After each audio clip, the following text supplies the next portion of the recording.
Jessica Mutume Kazimiri chairperson w'abatwa home settlement yabikuto tumushanjire arabigambo cottages orubiro ruterane rw'abebembezi b'abatwa orwesirwe ab'ekitongore cha action for Batu empowerment ogo omushomo gube gugendere konja kubashomesa bonka bebembezi ngo bagende wongeye gushomesa abatwa na munonga abikwatirine n'obugabe bwabo.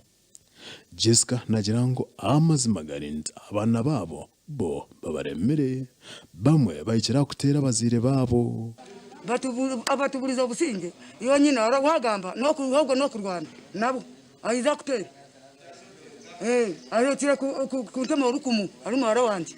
Jessica nagirango ekitumire n'abana babo na munonga abana bo bwisiki bayika kutunga enda zendaro zaza kusakuzaza iyo taramenye yari kuyi nyona kusaramu kugira ntiba kwata muhanda bas kugira yenda aro wandize ubwo muntu ari muhere bamupata bamukome nawo mucyome bagendere timwe nawe neki kiraze kutuma tana y'abana babato yo mashomero y'abanje itonke kitongore cha action for Batu empowerment group twatense n'ibindi bitongere birayamba bato no kureka ngo abana batwaba encouraging guma mu mashomero ninga kugumisiriza Mahane Medad orukura batwa abwakitariro settlement nagirango bo babuna bwine kirikumara na munonga cyaye kombi kwate no kubura ubuhereza kubimagara nawe nto yashobo government okubahwera bamwe bahendeke nanga abandi babarwandire batabirukira kubabazira speed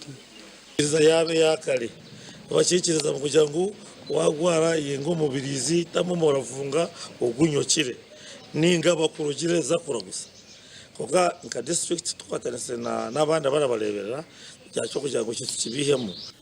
amakuraga gashago weza Wilfred.